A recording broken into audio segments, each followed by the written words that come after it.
nome é Larissa Klosowski de Paula, eu sou formada em História pela Unespar Campus de Paranavaí, tenho mestrado em ensino pela mesma instituição e atualmente sou doutoranda pelo programa de pós-graduação em História da UFGD. Com vocês hoje, eu vou trabalhar a disciplina de Fundamentos de Organização e o Cotidiano Escolar, como o Cauê falou, que possui ali em suas metas e objetivos 7 conteúdos para serem discutidos e que abordam como esses fundamentos e esse cotidiano acabam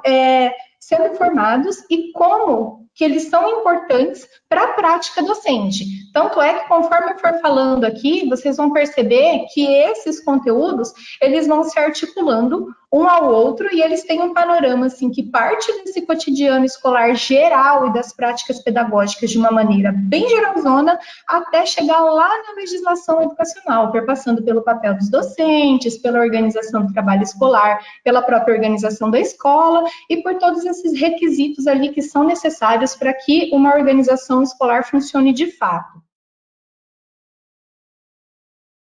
A primeira aula, que faz parte desses conteúdos dessa disciplina, ela diz respeito à questão do cotidiano escolar e às suas práticas pedagógicas.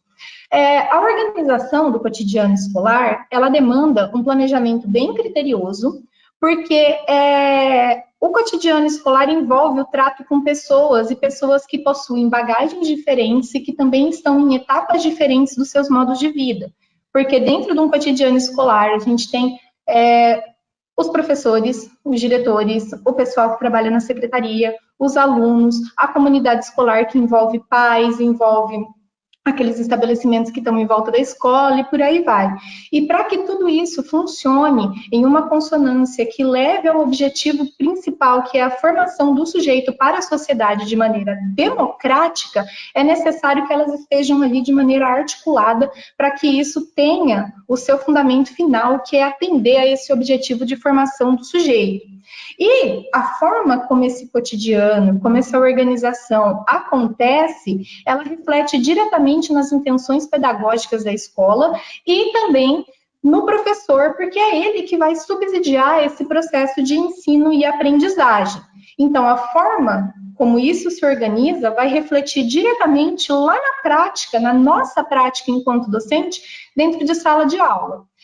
E daí fica aquele questionamento, né? Se tudo isso se perfaz com tamanha importância, como a organização do cotidiano escolar reflete diretamente nas práticas pedagógicas? Para começar a responder essa questão, a gente tem que levar em consideração que o cotidiano escolar é perpassado por alguns elementos constitutivos e que a própria prática do docente, por sua vez, também possui esses elementos constitutivos, que são esses elementos constitutivos da aula por si. São 5 elementos e eu vou falar de cada um deles aqui para vocês, a começar por aquele que puxa a aula no momento em que ela está acontecendo, que é o professor. Esse sujeito, esse elemento constitutivo dentro do cotidiano escolar, que é o autor de algumas das práticas pedagógicas, ele é um agente ativo do processo de ensino e aprendizagem, bem como do processo de organização escolar. Por que o professor é um agente ativo? Significa que os outros são passivos? Não. Significa que esse agente, ele tem essa importância destacada porque é ele que está ali em contato com o público-alvo de toda e qualquer ação educacional que é o aluno, aquele que está ali sendo formado. As ações desse agente, desse professor ali, desse elemento constitutivo, elas vão transcender o limite de sala de aula e, por isso, o exercício da profissão docente vai englobar conhecimentos que estão à luz da ciência de referência, ou seja, aqueles que a gente traz da nossa bagagem formativa, eles vão se interligar aos saberes ali, aquele conhecimento que ainda está no âmbito de senso comum, que não é de fato um conhecimento científico, mas que é perpassado ali pelo cotidiano dos sujeitos que estão ali, e também pelas discussões para além dos muros da escola. Para isso, cabe a esse elemento constitutivo, planejar a aula, de acordo com os conteúdos, metodologias e os recursos que estão disponíveis para que essa aula aconteça, compreender o aluno enquanto sujeito integrante ativo do processo de conhecimento, porque já superamos há muito e a literatura de referência do âmbito escolar traz isso muito bem pontuado lá no Libânio, no Saviani, na vertente histórica ali na questão da Caymmi, da Bittencourt. Todos os autores buscam tratar e trabalhar essa questão do aluno enquanto sujeito ativo, porque a nossa prática ela não tem o porquê de existir se nós só quisermos nos replicar em sala de aula e não formar um sujeito que vai enfrentar uma sociedade, que vai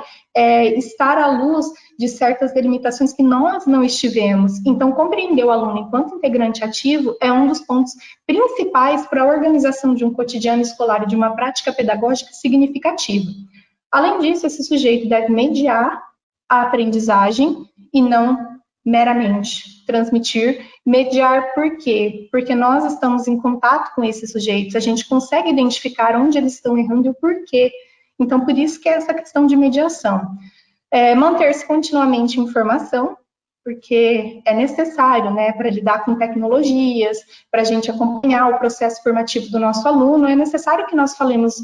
se não a mesma, mas aproximadamente um linguajar ali que ele consiga compreender. E organizar o trabalho pedagógico que começa em sala de aula e vai subindo de instância até chegar naquelas deliberativas mais altas que a gente vai falar daqui a pouco.